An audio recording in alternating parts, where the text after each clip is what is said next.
You are Locked On Ole Miss, your daily podcast on the Ole Miss Rebels. Part of the Locked On Podcast Network, your team every day. Thanks for making the Locked On Ole Miss podcast your first listen every day. We're free and available wherever you get your podcast, including YouTube. We are part of the Locked On Podcast Network, your team every single day. Hello, I'm Steven Willis, and I'm joined by Bill Flowers on this week's edition of the Hands Team. And we are going to talk just a little bit about the disaster that was in Baton Rouge, but mainly look forward as a situation. Because, Bill, I do think this is an opportunity to really grow for Lane Kiffin. I think this offense is about to honestly break out because you always hear the chants they got a wake-up call, they got a wake-up call. I think they legitimately did, because what we talked about off air is Lane Kiffin and Ole Miss being favored to make the playoff. Lane Kiffin knows that this will really harm his brand, as you said. So I'm kind of thinking like you are, that Ole Miss might be about to go on a run. Yeah, I definitely think that Lane Kiffin is going to take control of the offense. You know, if you look at Steve Sarkisian, you know, he's flat out said that I'm the offensive play caller. I take full responsibility, and he's done that since day one. And I think that this is a big test for Kiffin and his brand as a head coach. This is a huge opportunity for Ole Miss and the Ole Miss family. You know, these people that have put a lot of money into the NIL. If they don't get in the playoffs this year, what's their hope of continuing to throw good money at something bad if the only option is success is meeting playoffs? And if you can't do that with Lane Kiffin and probably the best roster in the country, you know, it's going to be difficult to continue to get those people to continue to buy in. Now, I do want to say this, you know, Lane Kiffin's had you know, over the last 4 years, it's, you know, he's had kind of a transformation of life, and he's really tried to, you know, work hard on trying to better himself and everything. And, you know, as you know, a talking head or somebody who looks at this, I just want to encourage him that, you know, that what he does on the football field does not define him as a man. And I hope he knows that. And I hope he knows that, that, you know, the pressure that he might have on himself, that he's got to do this. You know, he is a child of God. God loves him. And that, you know, that pressure of, man, if I don't do this, you know, my brand is going to be destroyed. I hope that he understands that he's much more than just a brand. And, you know, there's a lot of stress that goes on with these guys, but that's just one thing that I just wanted to throw out there, that because I just hope he knows that, you know, he's not defined solely by what he does as an Ole Miss football coach. All right, turning the page to the Oklahoma Sooners. Were you on the Ole Miss team in '99 that played Oklahoma in the Independence Bowl? No, I was not. I actually went on an official visit to Oklahoma that year. Yeah, that was I think Mike Leach at that point. He would have been on the official when you went on the official visit. He would have been there. Yeah. That's when Stoops told me. He said, "Listen, I couldn't beat the guy, or I couldn't stop his offense when I was at Florida. So when I got the head coaching job at here, you know, if you can't beat him, join him." So I got him to become my offensive coordinator. Yeah. Well, that Oklahoma game, that is the history between Ole Miss and Oklahoma. And I like to talk about all the time. It's like, it's just genuinely hard for me to try and go into those deep recesses and dig up some hate, because there's just no history. This is literally the first time. Now, in 10 years, it's going to be a completely different story, because there's going to be games and back and forth that's happened. But right now, I cannot find any animosity for Oklahoma. No, I mean, I don't think there needs to be, like you said, they're now part of the SEC. So I think there is no animosity in regards to history. Now it's, okay, you stepped in the ring and you're an SEC opponent. Welcome to the Fight Club. Here we go. So I think that's how all the players are looking at it. And I think that's kind of what the fans are looking at it now. Oklahoma fired their offensive coordinator. Seth Littrel got fired. They're going to interimly, they're going to have Joe Jon Finley, who coached at Ole Miss a little bit. Did you ever go through some weird offensive coordinator stuff at Ole Miss? I know that you had Kurt Roper and David Cutcliffe during that time, but what about like the Noel Mazzoni period? Was there anything weird happening there? No. So defensively, Cutcliffe went through defensive coordinators pretty regularly. He didn't want to touch his offensive side. So, from defense, the defensive guys did, but not from us. Okay. So how difficult would it be, honestly, for Joe Jon Finley with Oklahoma, what they did some stuff from Jeff Lebby a year ago, and this is the tree that he's on. How difficult would it be to put in a couple of those plays during the week just to make sure? Not hard. Essentially what you can do, you can run the same play out of 10 different formations. You can run. I mean, it's not that difficult. Now, if you're going from an option team to spread, that's completely different. But you're talking about players that have grown up all their life in some form of these offenses. So not difficult. And what you're going to have would be, it's like saying, okay, somebody stepped in and took the play calling over from Kiffin. They're going to use the same playbook, but what they're going to do is they're going to use the playbook that was used for the Penn State game. Keep the tight ends in, run them in the middle, utilize the middle of the field. It's the same plays essentially. You're just running. You're just having somebody with a different mindset, putting the chess pieces in different places. So I don't think it's much of a difference for the players. To me, it actually can spark the team to say, hey, we got a new shot offensively, somebody with a different mindset that's going to put us in a better position to win. So essentially, yeah, it's not very having a new offensive coordinator, being able to put the pieces in the right place is what's going to really make a difference. So I maybe this is just a kind of a shot in the arm of enthusiasm for the team.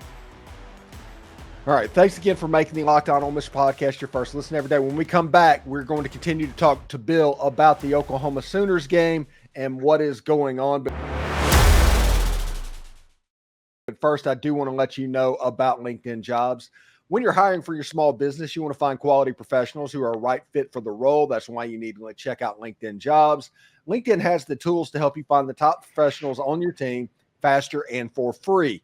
From my own experience, hiring can be a challenge, especially when you want to make sure you have the best candidates.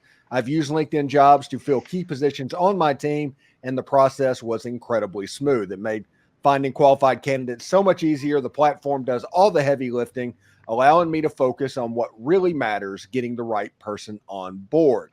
Here's the thing. LinkedIn just isn't a job board. It helps you connect with professionals you will not find anywhere else, even those who aren't actively looking for a new job, but who might be open for the perfect opportunity. In fact, over 70% of LinkedIn users do not visit other job sites. So if you're not using LinkedIn, you're missing out. 86% of small businesses find that qualified candidate within 24 hours. So ready to make the right hire? Post your job for free at linkedin.com/lockedoncollege. That's linkedin.com/lockedoncollege to post your job for free. Terms and conditions apply. Hire professionals like a professional with LinkedIn. Hello, NFL fans. You can start the season off with a big return on FanDuel. It's America's #1 sports book. Ole Miss is currently favored by 20.5 points, 20.5 points against the Oklahoma Sooners, despite the over-under only being at like 48.5 right now.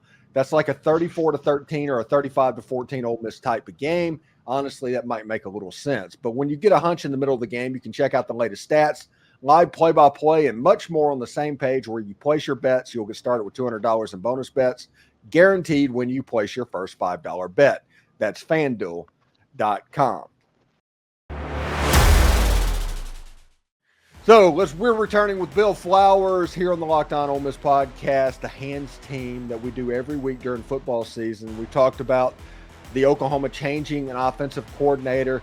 Let's talk about the biggest mismatch that is probably on the field going into this game. It's the Ole Miss defensive line going against a very bad Oklahoma offensive line. Bill, you have a situation where Oklahoma is like next to last in the NCAA in sacks given up. You have a situation where they can't run the ball. Their third down conversions are not very good at the moment. Ole Miss, on the other hand, they're second in the nation in scoring defense. They are seventh in the nation in sacks, and they're 66 in tackles for loss. How much of a disadvantage does it actually put Oklahoma in when their offensive line is apparently as bad as it's been? Well, obviously, that's probably the worst case scenario that you can have from an offensive standpoint. But with a new offensive coordinator, if that offensive coordinator can get the ball out of his hands quickly to the receivers and change the philosophy, I think that it can definitely mitigate their disadvantage. So I think that will be the key for Oklahoma is, can they get the ball out of their hands quickly? Can they mitigate the Ole Miss advantage? I think it's funny because Joe Jon Finley, who is going to be calling plays, is from the Jeff Lebby school. And if Ole Miss fans want to go back to what Jeff Lebby did when he was at Ole Miss, there was a lot of hitches, a lot of bubbles. There were tunnel type screens. I think this is a situation that Jackson Arnold, the quarterback at Oklahoma, is going to do things like that almost in place of a running game that might not be very good, but it's another way you can do that. Well, I think they're going to have to keep the receivers not as far spread out. I don't think people realize how. I mean, listen, if I'm Ole Miss this game, and I think that their game plan is going to be throwing real, quick game just because they got to mitigate their disadvantage, I'm going to be pressing up against these receivers, and I'm going to take away the short game. I'm going to say, if you're going to beat me, you're going to beat me by throwing over the top and taking 5-step drops. And we bet that our 5-step drop, by the time you get there, you're going to either make a mistake by rushing the throw, or you're going to get sacked. So I think that if you spread your receivers out wide, you're only playing into Ole Miss's hands. I think if you compact the receivers closer, that makes your slants, that makes your quick game easier to throw, give you a better chance as you release to get wide. If you're out wide already, our DBs will just push them into the sideline. So I think that it's going to be a real issue for Oklahoma if Ole Miss does press them and force them to throw deep balls. Yeah, should be kind of interesting. So looking at this game, how do you think this game is actually going to go? What do you see happening? I mean, as I've said for every game, they should score at least 40 points. There's not a game that we've played that we should not have scored 40 points. Ole Miss, nothing would surprise me this game. As bad as our play calling has been, if we don't score 40 points, then to me, Ole Miss has just completely pooped the bed. So offensively, 40 points. I say for them, they get maybe 7 points. So it should be a routing. Okay. Should be pretty interesting. Anyway, thank you for coming on the show and all that. And thanks everybody for watching the Locked On Ole Miss podcast. We're free and available wherever you get your podcasts, including YouTube. We're part of the Locked On Podcast Network, your team every day. Also, tune in tomorrow for my debut on ABC 24 out of Memphis on the 24th Floor Sports Show. I think we're also going to try and get that clip and put it on the Locked On Ole Miss YouTube page as well. But anyway, thank you, Bill. What do you got going on this weekend, buddy? I've got a Indian princess camp out with my daughter, my 8-year-old daughter. It's a daddy-daughter retreat. And so we'll be doing that. And I'll be watching some of the Ole Miss football on satellite out there with the dads, and hopefully seeing a lot more of the middle of the field being taken advantage of with Caden Prieskorn. Oh, and that's another thing that I've heard a lot of hot topics about his wife texting and